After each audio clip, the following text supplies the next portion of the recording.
Hello friends, this is Oz. And this is Lada Ray. Welcome to Lada Ray Live. Hello everyone. Today we're talking about the two forgotten countries of Europe. I call them the stepchildren of Europe. One is Moldova, a small country in the southwestern corner of the post-Soviet space, and another one is the breakaway republic of Pridnestrovie, known to most people in the West as Transnistria.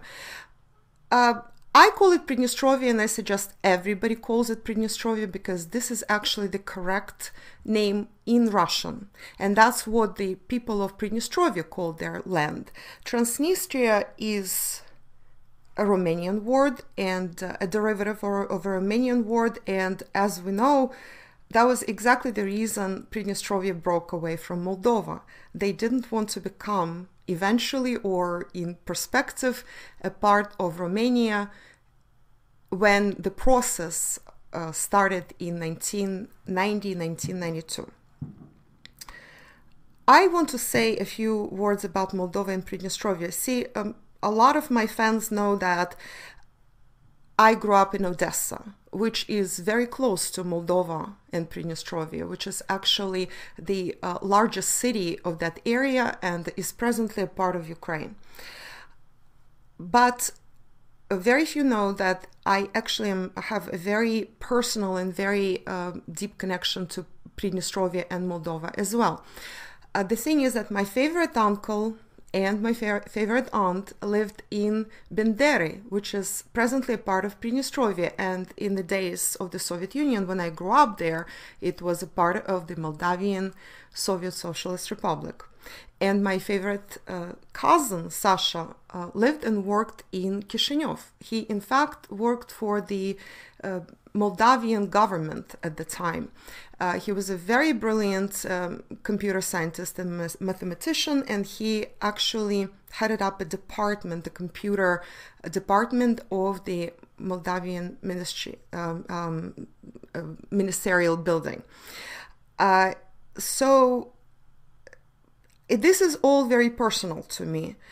When the war started between Moldova and Pridnestrovie, when Pridnestrovie decided to break away, and that was around 1990 and continued until 1992, until the Russian peace contingent was brought in to stop the hostilities.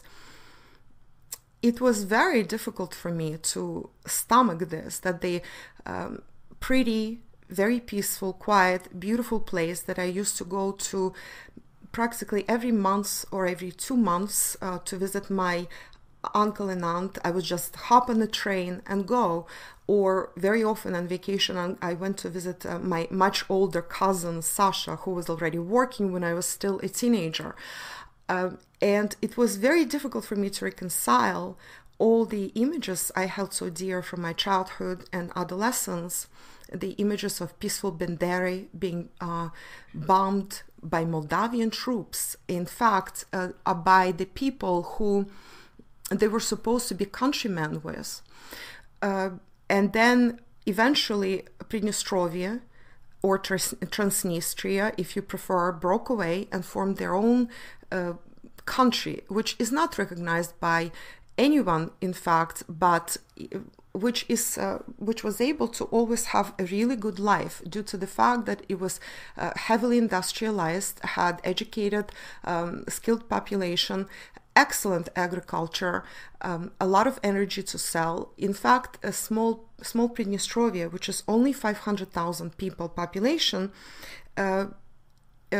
has a GDP per capita 2 to 2.5 times more, possibly by now 3 times more than Moldova on average. Also, the numbers go like this. In 1990, 40% of Moldova's GDP belonged to Pridnestrovie, and 90% of electricity was produced in Pridnestrovie, whereas only 17% of Moldova's population lived in Pridnestrovie. From these numbers, we actually can see very clearly that the disparity between Pridnestrovie and the rest of Moldova was pretty tremendous. In fact, that was the industrial and as well as partially agricultural muscle of the entire Moldova. That was the reason, in fact, that Moldova and Pridnestrovie were co-joined together, because Pridnestrovie, in fact, was part of Novorossiya and was not a part of what Moldova became, or what Moldova was. The population there in Pridnestrovie is very mixed, and interestingly enough, 32% of the population is actually of Moldavian origin. About 30 is Ukrainian, and about 27%, I believe, is Russian, or a little less. There are also Bulgarians, Turks living there, Gagauz, who are relatives to Turks. And this is the composition, very international. They all live together in peace and prosperity. And when the time came, they all voted to form their own republic because they disagreed with the policies of the central authorities in Kishinev. And the policies of the Kishinev authorities were to forget that they were actually Moldavians, to decide that their language was not in fact Moldavian, but it was Romanian language, and to move towards joining together with Romania. There are some historical reasons for that, and it's clear why. Big parts of the Moldavian territory, in fact, were Romanian territories in the 19th century and the beginning of the 20th century. Then the Second World War saw Romanians move in and occupy large portions of the Russian territory or Soviet territory, including Odessa, making Odessa their capital. That was the agreement between Romanians and Hitler when they were allies. We also know that Romania later, when Germany started, with the Nazi Germany started losing the war, they switched sides and they decided to join the anti-fascist allies and finished the war on the other side. Very interesting, in fact. But the residents of Odessa remember still to this day the occupation, pretty brutal occupation by the Romanians and by the German Nazis of their city. The partisans that were fighting the occupation from the catacombs, which are the tunnels under the city, running under the entire city of Odessa. Same is remembered in Pridnestrovie. So as a result, Pridnestrovie absolutely did not want to become a part of Romania when Moldavian authorities started pushing for it in the beginning of the 90s. The result was a brutal war between the two parts of the former Soviet Republic, with the result of Pridnestrovie breaking away. So Pridnestrovie is doing very well. The population right now is 500,000 people. The population of the entire Moldova is 3.6 million people. I actually went on Wikipedia, which is not a very accurate source of information, so I don't recommend people going necessarily by those numbers. I was just curious to see what the numbers would be for the GDP of Moldova. And the GDP of Moldova, according to them, is currently $7.2 billion. And they also are saying that the GDP of Pridnestrovie, which was only calculated in the latest calculation is from 2004, I believe, or perhaps even 2002. They said that was $800 million. I do not believe that this is the right number. It is very possible that 7.2 billion GDP for Moldova includes the GDP of Pridnestrovie, and Pridnestrovian GDP as a separate GDP is actually lower than it is, and it's certainly lower. I believe the number would be closer to 1.5 billion with the population of 500,000. This is in dollars.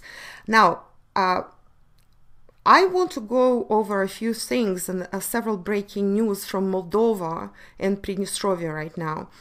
A lot is brewing on there, and just like Ukraine, this is another fault line and another ground zero in this fight between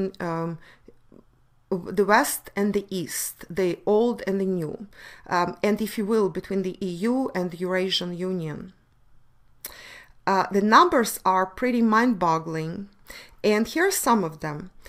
I just recently found out that if we assume that the GDP of Moldova is $7.2 billion or thereabouts, just imagine this amount. 30% of the GDP of Moldova are the earnings by the migrant workers who work in Russia. 30% of the GDP of Moldova. Can you imagine that? Amazing. It's like well over 2 billion. I didn't do any numbers, number crunching here, but it's well over $2 billion. About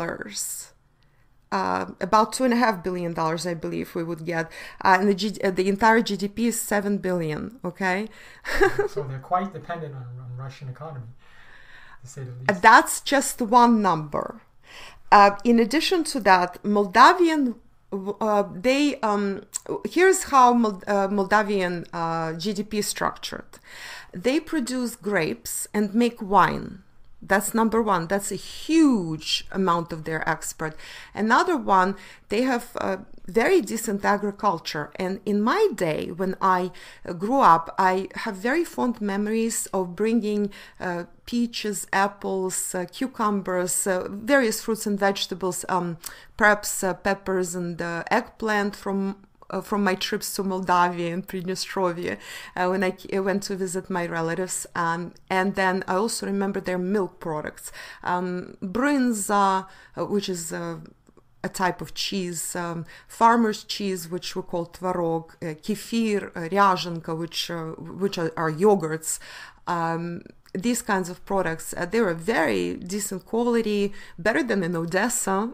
Although Odessa imported a lot from specifically Moldavia on its market, but it was better at the source. So I'm talking about it and I'm having these fond recollections. Breads were very nice there. So agriculture was always very decent. And a lot of that is supposed to be exported because the country is very small. But a larger amount is exported from Pridnestrovia. As we know, it was 40% of Moldova's GDP. Another part of the agriculture is apples. As a matter of fact, Moldova exports most of its apples, and most of the exports are to Russia. And we're talking about 1 million tons of apples per year. Now, what happened was relatively recently, Russia announced that it was banning Moldavian wines from exports, and 90% of Moldavian wines are exported to Russia and the Commonwealth, meaning that other countries of the post-Soviet space, but the majority, of course, goes to Russia. So that was a huge blow. Now, just recently, because Moldavia signed an association agreement with the EU, Russians warned for over a year that they will protect their market, and as a result, they closed their market to Moldavian apples. This is very devastating. This is the harvest time, so most of those apples actually turned black and fell to the ground. They were never collected, and the apples that were collected and were sent to Russia, they were turned back. Some Moldovan farmers in desperation tried to sneak their apples into Russia through say Belarus, marking them as if they were Romanian apples or as if they were EU apples or from some other country. And so the result was they were discovered and turned back very large quantities of those apples. Now the farmers in Moldova are very desperate because the economy of Moldova runs now as a typical EU economy, we should say. For example, a farmer takes out a credit in order against his future harvest. So he goes to the bank, takes a credit to hire additional tractors, technology workers, to buy or rent additional tools. Then after harvest has been collected and they receive the money from their exports, most of the Moldavian economy has to be export because they produce huge amounts of only several different varieties of things like wine, apples, a few fruits and vegetables, and that's all they produce in the entire country. So they have to export most of that because nobody can eat 1 million tons of apples in a country whose population is 3 million.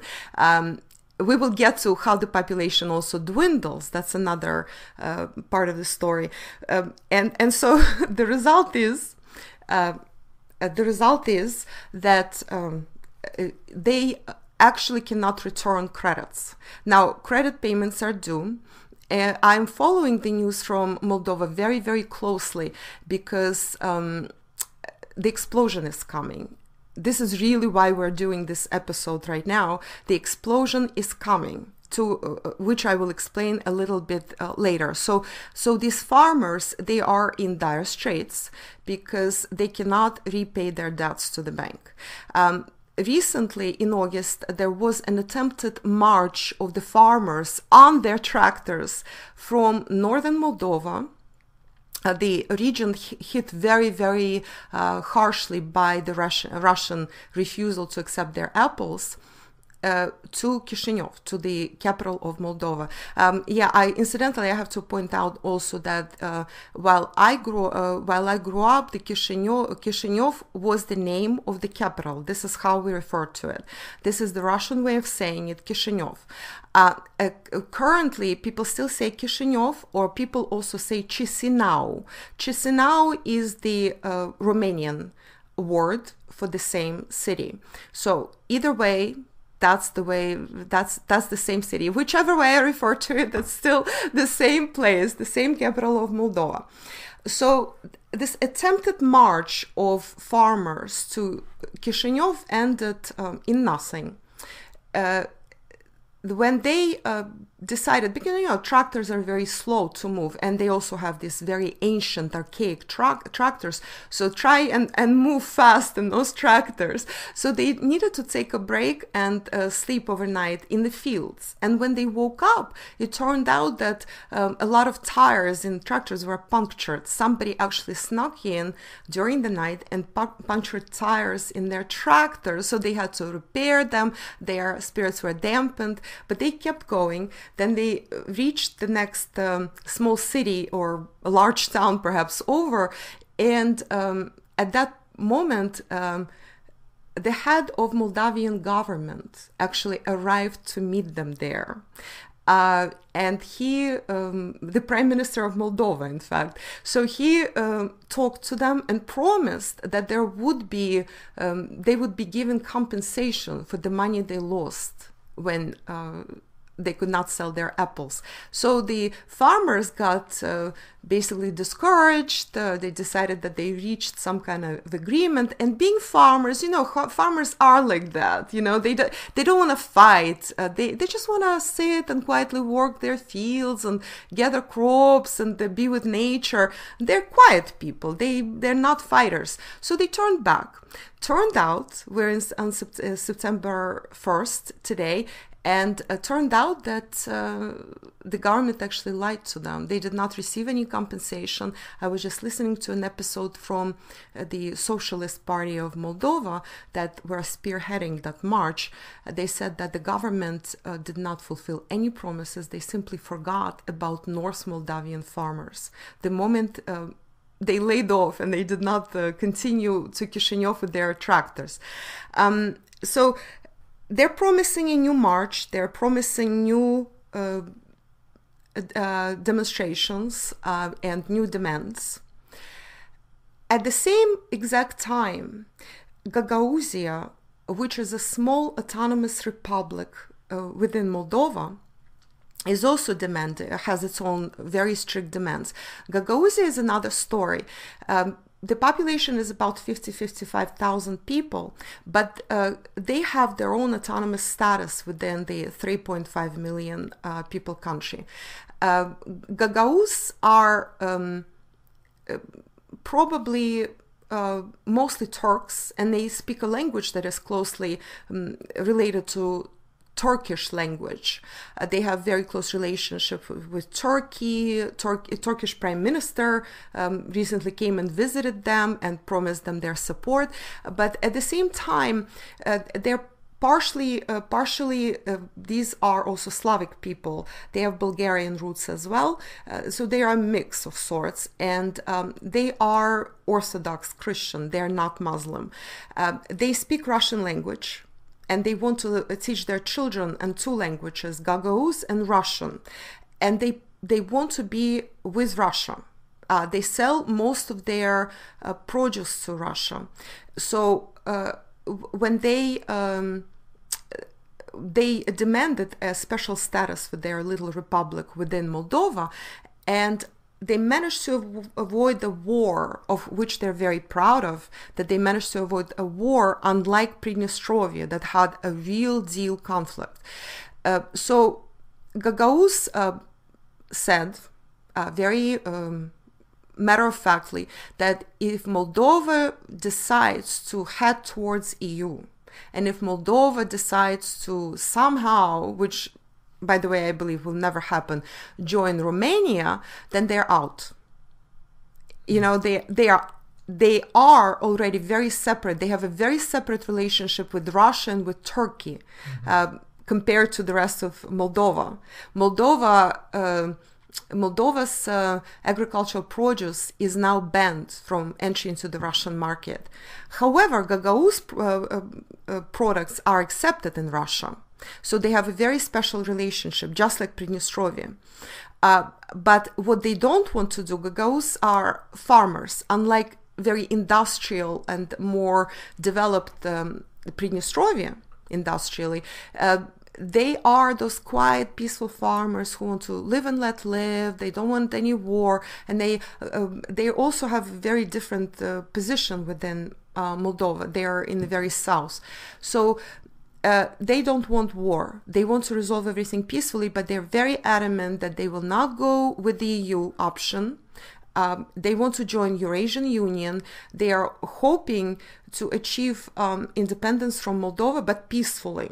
Right now, they are working with them within the Moldavian parliament, which is very commendable, how they managed to keep peace. Although, I subscribe to Gagauz news and I listen to those news very often, and they're very concerned that a lot of provocations are happening lately on their territory. For example, this is a very funny incident. The current head of Gagauzia, his name is Formuzal. As a matter of fact, very kind of like a Moldavian sounding name, but he's a Gagauz. The previous head of, they call them Bashkan. Bashkan, that's kind of like Turkish, means head, as a matter of fact.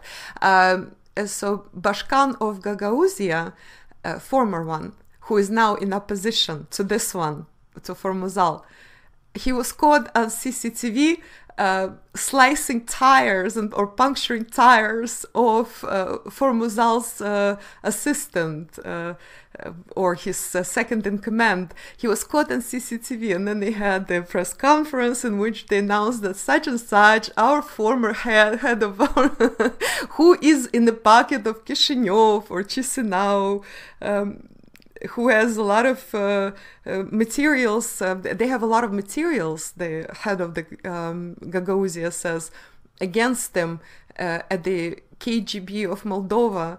And so he has to do whatever they say that he does. So he punctured the tires of the present head of the country. Just imagine that.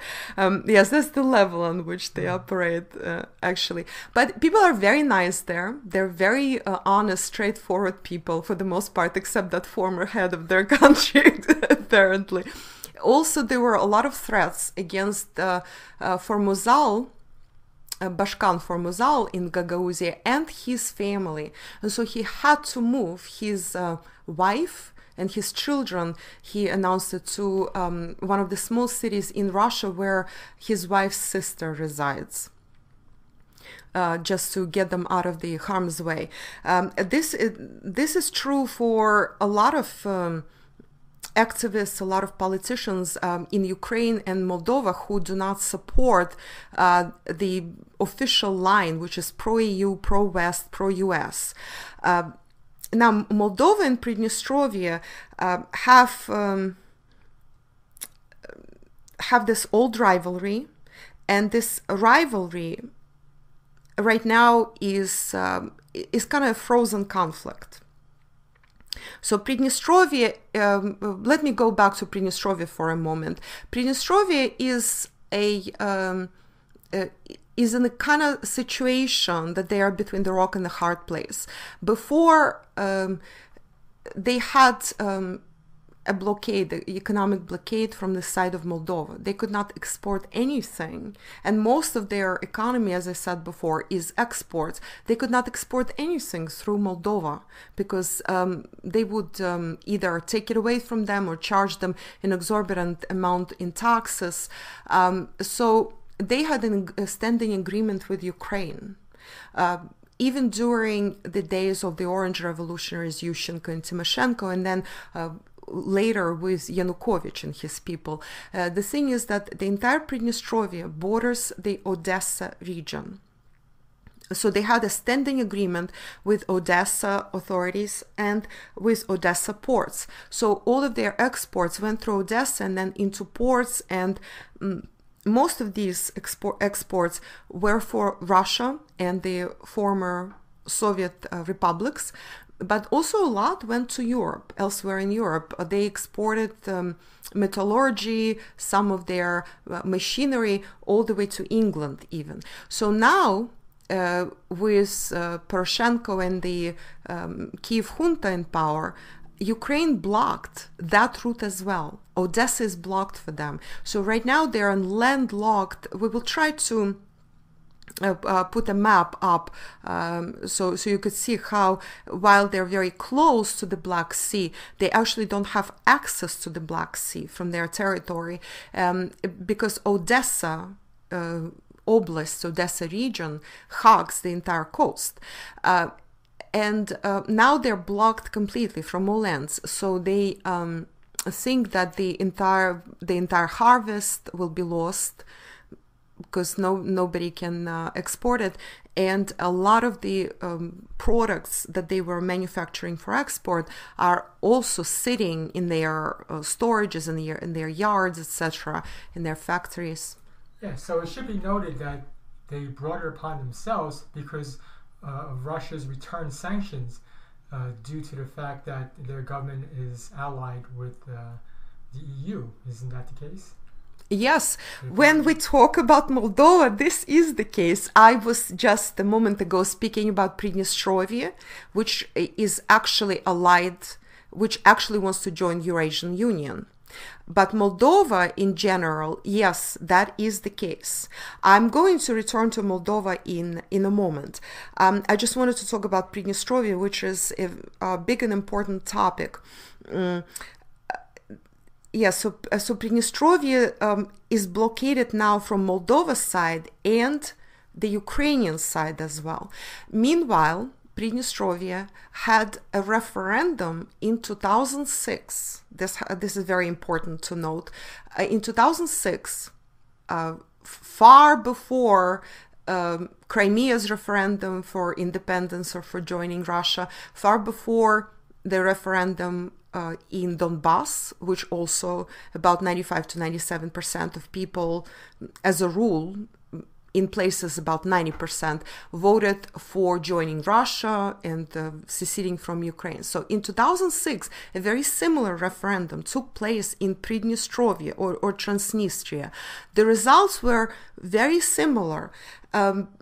About over 90%, about 93 to 95% of people also said, I believe the number was as high as 97 as a matter of fact, but don't hold me to the exact number. It's 93 to 97, let's put it this way, of people said that they wanted to join the Russian Federation.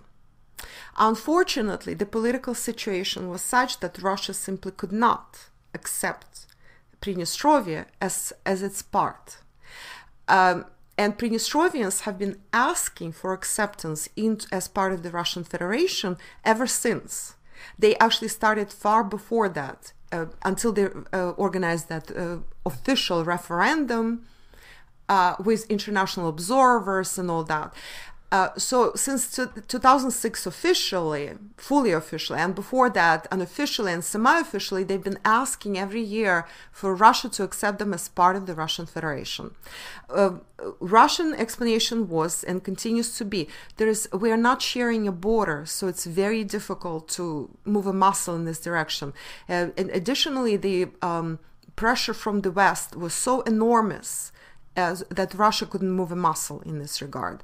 Now, Pridnestrovia, somehow, because of the agreements, and Russia takes a very active part in negotiations. That's why for years Pridnestrovia was able to export, and actually to survive they have to export because the population is small there. They don't need that much machinery as they produce. They have a lot of metal work that they produce, like wiring, like different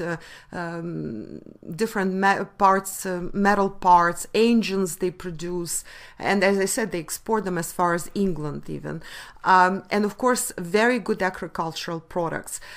So without export they will suffocate. Now what the next step for them was to, when events in Crimea started, and when Donbass also voted in the referendum, they brought this up again and said, we voted too. We want to join Russia, or at least we want to join Eurasian Union. And Russians said, all right, fine, we understand all this, but do you see what the situation is? That the sanctions against us will be intolerable. But there are forces within the Russian government that really advocate Pridnestrovia joining Russia, or at least Eurasian Union. So there was again a snap referendum, and they collected quite a few signatures. I believe it was some massive number of signatures. I believe 300,000. Considering this is about 500,000 people population, it was a snap referendum. Again, don't hold me to these numbers because they also vary within the press, and there's very little information available about the real numbers. And the results of the signatures were collected by some women who were volunteers. In fact, it was like totally snap volunteer thing. They took 3 days, but there are so many people who wanted to help out that they were able to collect a massive number of signatures. And so the Russian First Deputy Prime Minister, Dmitry Rogozin, flew there personally, first to talk to the people of Pridnestrovia, explain the situation as it's developing. Basically, the Pridnestrovia was saying, you accepted Crimea as part of Russia. What about us? We've been knocking on your door since forever. So he flew there to calm down the people. And also, they presented him while he was talking to them with these signatures, with lists of signatures. So when he was flying out, he was detained in Kishinev by Moldavian authorities. They took away part of the signatures, not all apparently, but part of the signatures were taken away from him. His first deputy prime minister of Russia, they took away his property, what he had in his hands. And they didn't allow them to use his plane, so they had to fly out a normal commercial flight back to Moscow. Mm-hmm. That's insulting.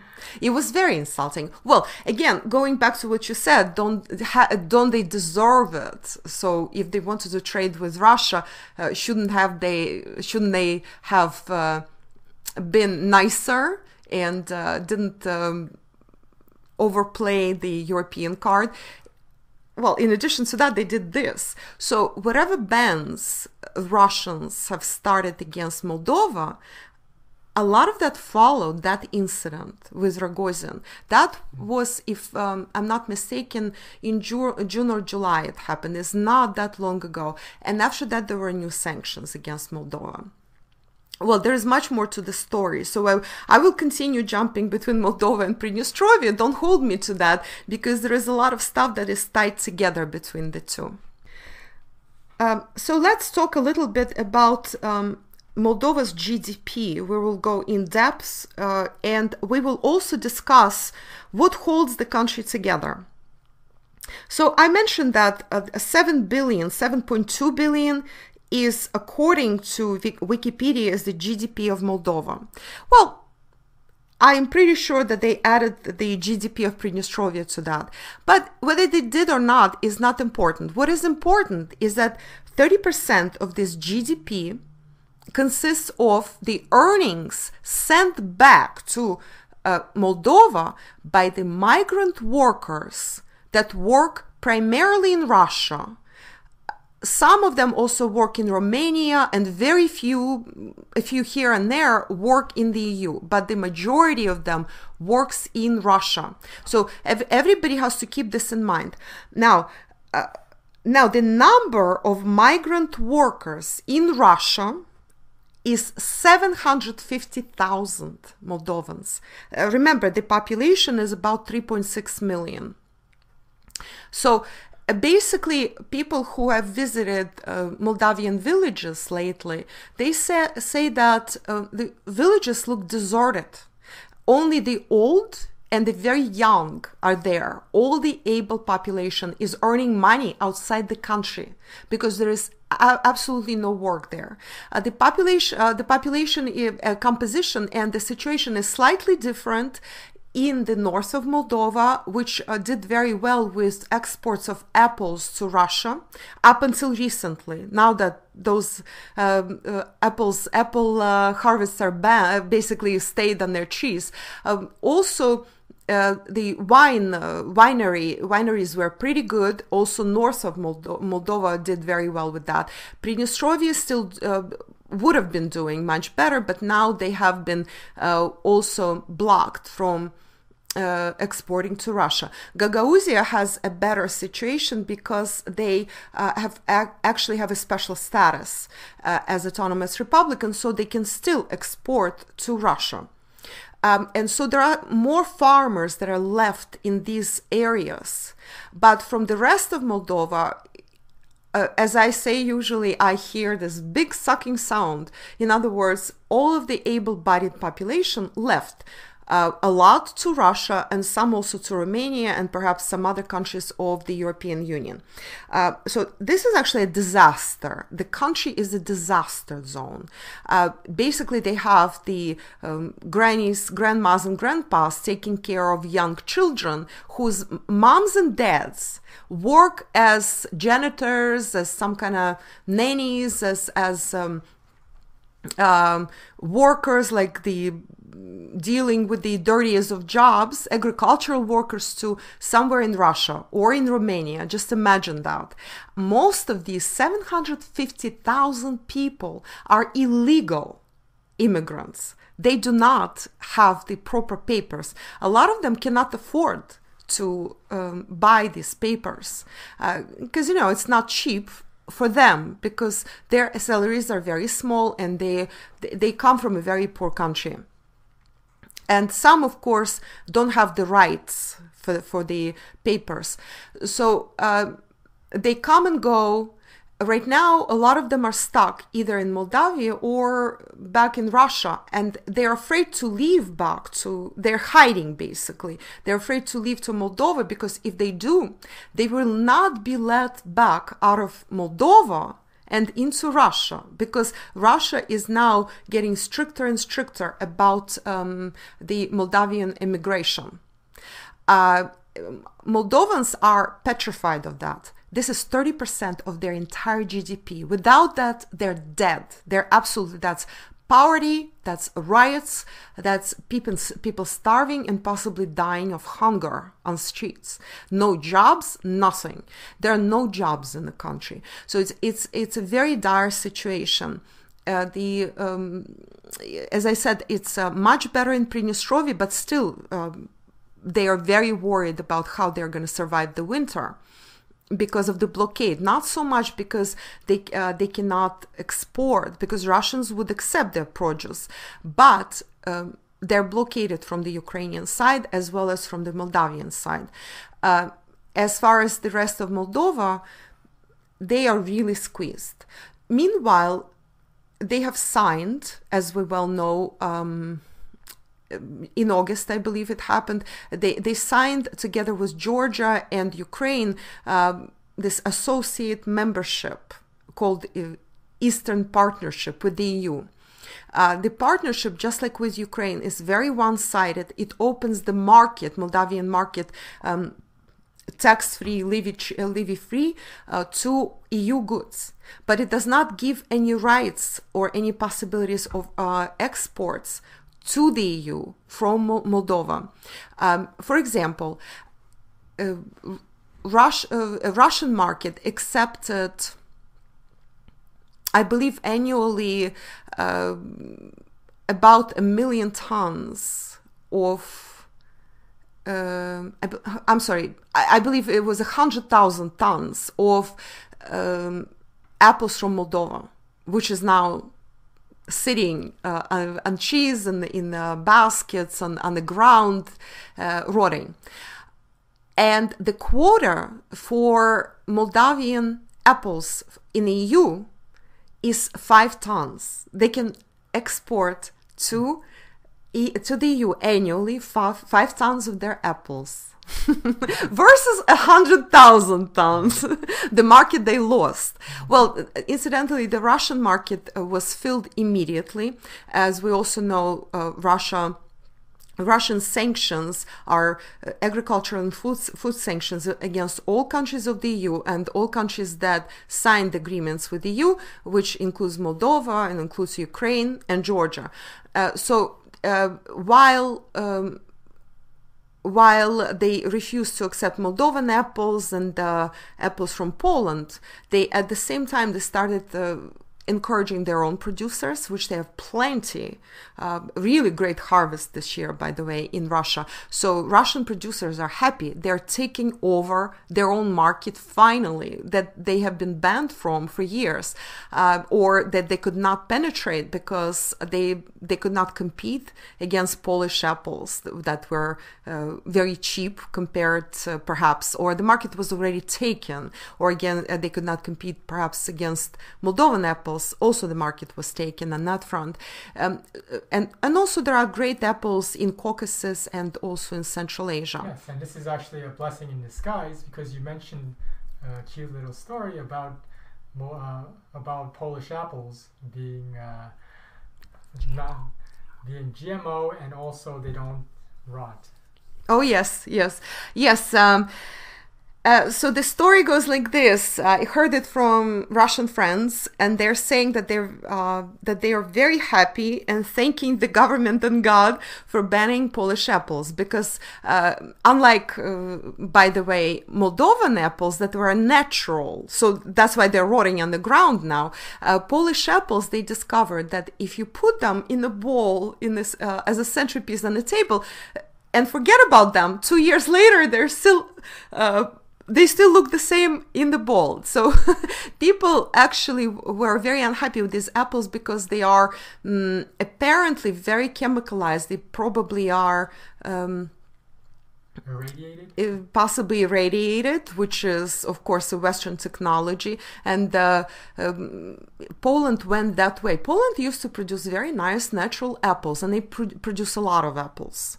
But now that they went the Western way and bought this Western technology of irradiation, pesticided probably to a tilt, and also who knows how much GMO is in those apples. Either way, they were very unnatural apples, and Russians are actually quite happy that they don't have to deal with them anymore. They really prefer apples from their own producers, as well as Central Asia and Caucasus, along with a huge variety of other products from Azerbaijan, Armenia, Kyrgyzstan, Kazakhstan. Belarus has very good apples as well as potatoes. They are very happy, by the way. There are no more Polish potatoes because they can now flood the Russian market with their own potatoes. Yes, so back to Moldova. So we have this like a very strange situation. Now Moldovans are very, very worried that all these migrant workers from that are currently in Russia, that they will be kicked out of Russia. That's their other concern. It's not really a concern. It's massive panic. Everything I listen to, they are panicked. There's like, imagine the disaster our country will be in. We're already in dire straits. We're already in a bad situation. If all these 750,000 people all of a sudden are deported and come back to our country without jobs, winter is coming, how are they going to survive? They will either start taking away the jobs from others, or they will start asking for money, or they will start rioting, or they will turn to crime. It's going to be like an invasion. Meanwhile, the country will be cut off 30% of its GDP that comes through these migrant workers. And this is very possible. Again, I want to remind everybody why this is happening. This is happening because of hostile steps that the current Kishinev or Chisinau government is taking against Russia. And this has been going on consistently since the year 1990, even before the breakup of the Soviet Union. The portion of the population in Moldova is either Romanian or considers themselves Romanian. They in the Soviet Union and Russia, they were all considered Moldavian. Well, this was a bit of a frozen conflict, you should say, but again, in the Soviet Union, all that was resolved peacefully. People were given a way to freely talk in their own language, to study in their own language. So Moldavian language was, of course, which is very close to Romanian. Some consider it as dialect of Romanian. Everybody spoke, whoever wanted to speak Moldavian, go right ahead and speak Moldavian. They studied it in schools. It was the first state language at all times. Russian was a second state language. The population of Moldova or Moldavia was very mixed always. Yes, there are some Russians, but that's not the majority. There are more Ukrainians there than Russians, and of course more Moldovans. I said before that 32% of Pridnestrovia are Moldavians, actually, not Ukrainians or Russians, as you would expect. That's the largest, the majority. Then under second position occupy Ukrainians, not Russians, then Russians, and then Bulgarians, Gagauz, and other nationalities. There are Gypsies, there are Turks, there are some other nationalities there as well. Pretty multinational. I grew up in Odessa, an extremely multinational kind of place, a city that prided itself in its tolerance towards 70 nationalities.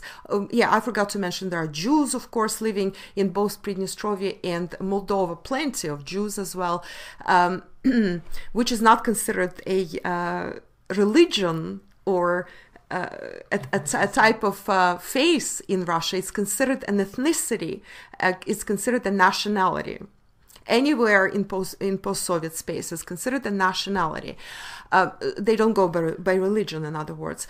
So basically, we're used to very multinational, to living in peace in a very multinational kind of city or country. And so what Moldovan authorities did, the very first thing they did, they started prohibiting Russian language. They started trying to get it out of schools. They deleted the status of the Russian language as the second state language. Does this situation remind us of any other place where the similar kind of war is going on right now? Ukraine. Yes, in Ukraine. Yes, in Ukraine, exactly. And that leads to conflict, because while Russians are a minority, it's a large minority, but say in the entire Moldova, perhaps they have, I don't know, 20-25% of Russians. I'm estimating right now. But the majority of people there still want to speak Russian. Let's just say 70%. So it is estimated that presently, if an honest poll and if an honest referendum took place in Moldova, by some estimates, 70-75% would say they wanted to speak Russian. They wanted Russian to be a state language, and that they wanted to be Moldova not to join the EU, but to join Eurasian Union. By other estimates, it goes to even 85 and 90% of the population. According to some polls, there is, incidentally, there is a very interesting movement that has formed, a grassroots movement that formed in Moldova. It's called People's Movement for the Customs Union. Or, well, we know that Customs Union, that was the name of the organization up until recently, but now it's changing its name officially. As of January 1st of 2015, the organization changes its name officially to Eurasian Union. But so if I call it Customs Union or Eurasian Union, it really does mean the same.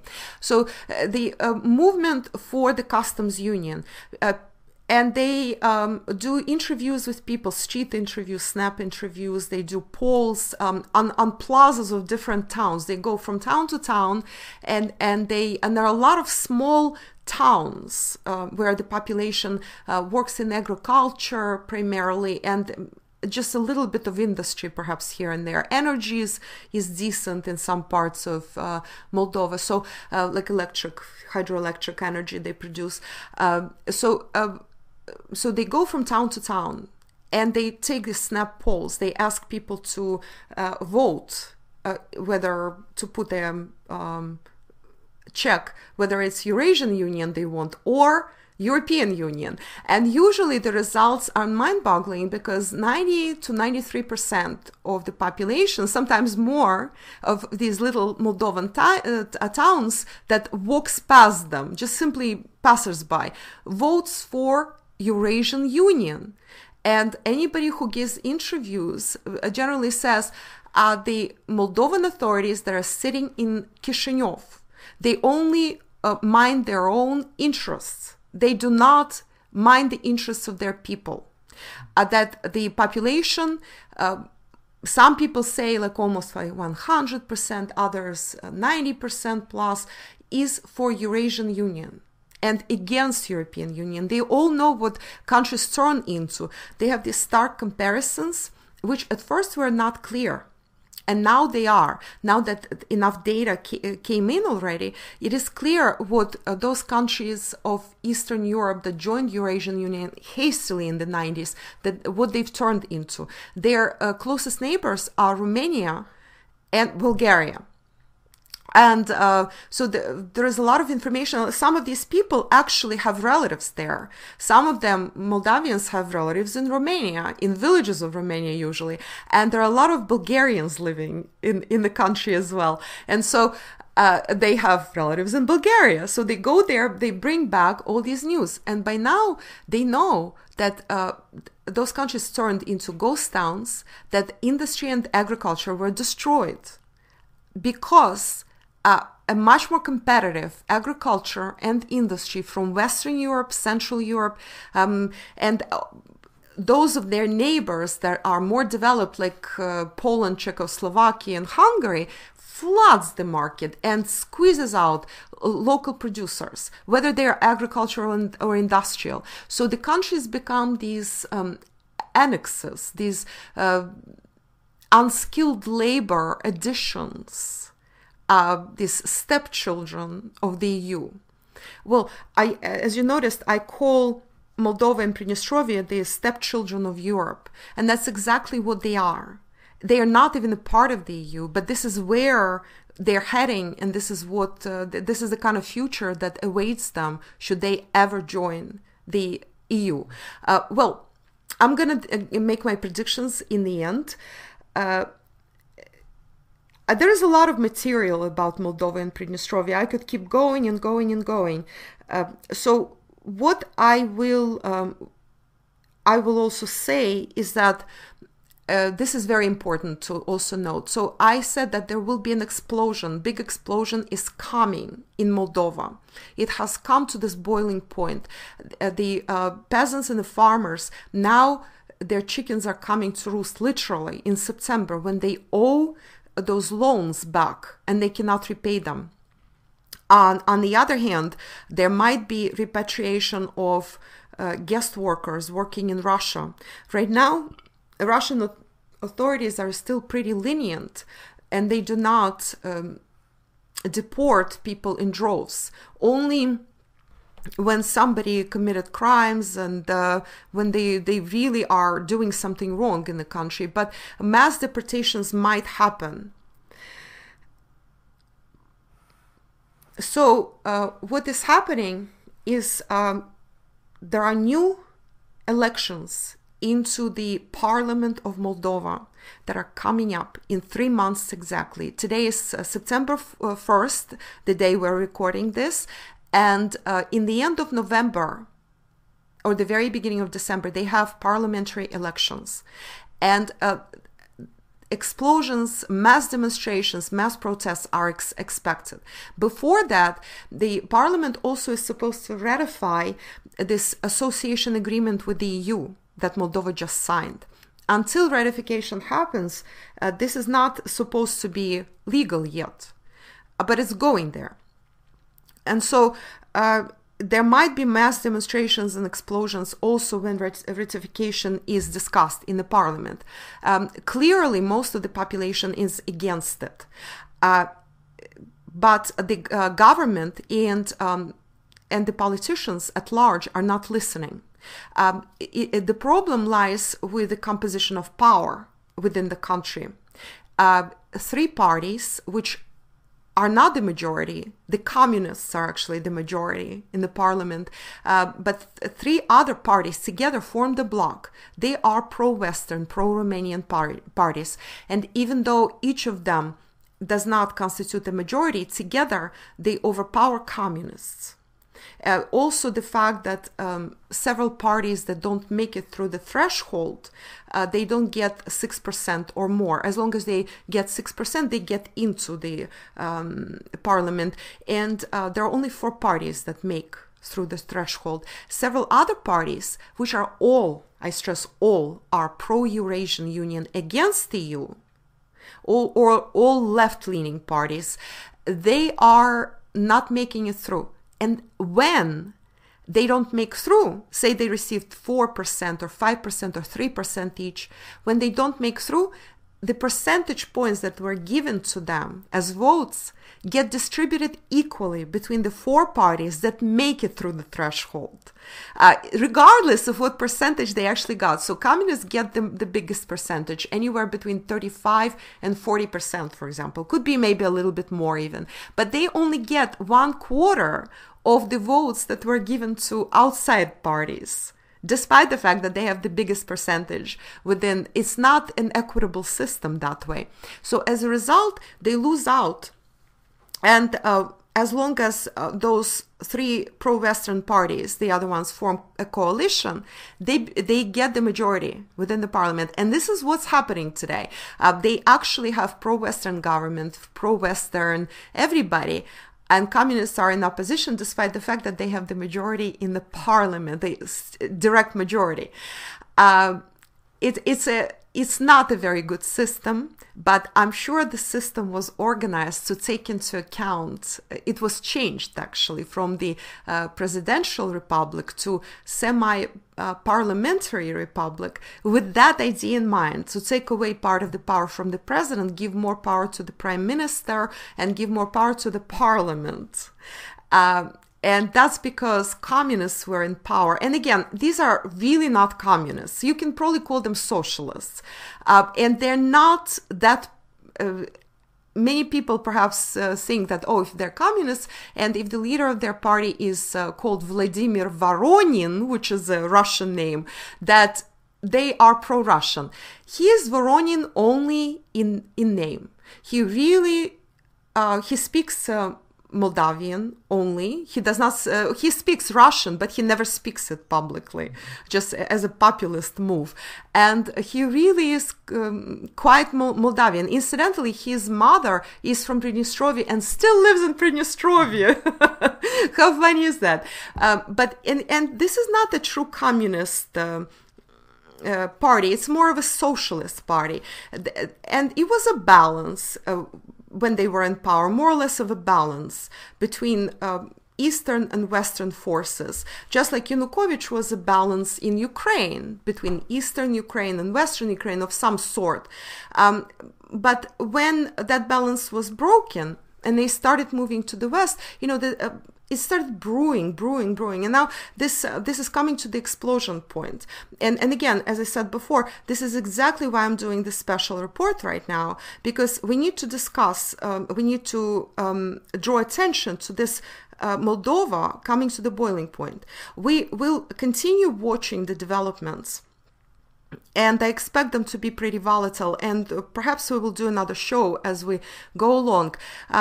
I'm going to do my predictions. Let's start with Pridnestrovia. Pridnestrovia is clearly, completely and totally out of the sphere of influence of Moldova, and it will never get back to that sphere of influence. They will insist on being separate, and they have every possibility of staying separate as long as they can export freely. Which, of course, because of the blockade from Ukraine, they are completely banned from livelihood, from the livelihood they could earn to sustain their living. Incidentally, forgot to mention that Pridnestrovia's population keeps dwindling down too. It was 550,000 just a few years ago. Now it's estimated at about 500,000. So it fell by 50,000. The thing is that these people go to Russia and stay in Russia, and they can become citizens of Russia. A lot of, well, at least some of Pridnestrovians are actually citizens of Russia. And they keep up, more and more people are applying to be citizens of Russia. But it's difficult because Russians have very strict rules for application, and it's not that easy. It's expensive. It's not cheap. But the number of Russian citizens amongst Pridnestrovians is growing, and amongst Moldavians as well. Same is happening in Gagauzia, by the way. Russian citizenship is growing.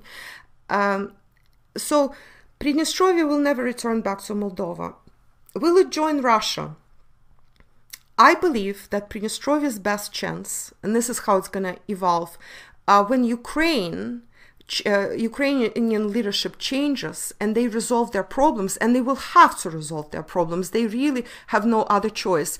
Pridnestrovia will either become a part of Novorossiya, if Novorossiya in fact succeeds. It's like the horseshoe. It's the east and south of Ukraine, including Odessa, Nikolaev, Kherson, all of Donbass, Lugansk, and Donetsk, as well as Dnipropetrovsk and Kharkov, and Zaporozhye, of course. If they secede and form a separate state, then it's going to be a part of Novorossiya, which will join Eurasian Union as such. And Ukraine then will be central and Western Ukraine, and perhaps Western Ukraine might secede as well. So there is still that possibility, although we know that right now they're starting to discuss finally federalization of Ukraine. This is a separate topic, and we will do a separate show on this. This is breaking news. This is also very important and exciting news. But as far as Pridnestrovia goes, that's their best bet. Or they might join Eurasian Union when Ukraine joins Eurasian Union. So I estimate for Pridnestrovia around 2017 they will join Eurasian Union. That's the good news. The bad news is that a couple of years before that might be difficult for them. Just simply because of fighting around them, because their own country is stable, very stable in fact, but fighting on the Moldovan side and fighting on the Ukrainian side it will probably be dragging on and on and on, and depending, hopefully it will never become a military style fighting on the Moldovan side. Let's just hope so. I really wish this to them, with all my heart. I wish them peace.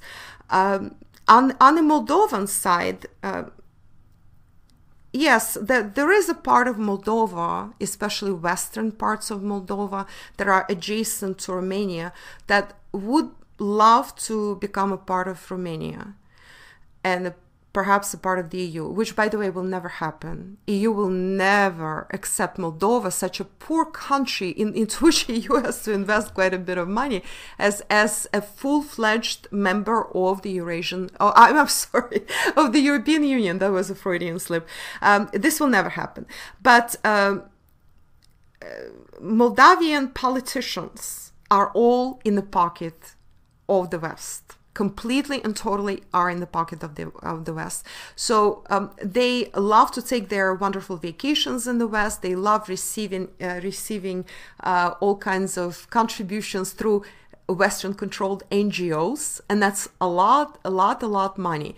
They love having their villas somewhere on the southern shore of France or in Italy, perhaps. They love dressing from Armani and whatever else it is that they love their huge accounts in Swiss banks, and this money is of course being paid to them under the table for whatever it is that they do in the parliament and for what they vote in the parliament of Moldova. The population, as I said, the majority of the population, including Moldavians living in Moldova, are against it. They see their future with Eurasian Union, and eventually that's what's going to happen. It's going to be a lot of fighting, and again, I wish them not to fight, at least with troops, at least let it be peaceful. But there will be a couple of years of a lot of fighting, and Moldova will eventually drift slowly but surely towards Eurasian Union, putting the European Union on the back burner and then forgetting about it altogether. That's not to mention all the problems that exist in the European Union, which will only be aggravating, which will only be accelerating going forward. So there will be more and more incentive for Moldova to join Eurasian Union. Well, we will talk about Ukraine and my predictions about Ukraine, which are coming true one by one. In the next segment, there's much more about Moldova and Pridnestrovie, and I cannot cover everything in one piece, but this is the gist of it. I might be writing a special Earth-shift report about Moldova and Pridnestrovie as the situation develops, and that will be available through my website, LadaRay.info, under Earth-shift report, which I will probably make available for a donation. We spend a lot of money, a lot of time, a lot of effort goes into preparing all these free reports that I do, both on Futurist Trendcast blog and here on YouTube. And I do appreciate people supporting us. I do appreciate donations. So more is coming. I think we will wrap it up for now. Well, excellent information, Lada. Thank you all for listening. This is Lada Ray Live. Bye now. Bye-bye.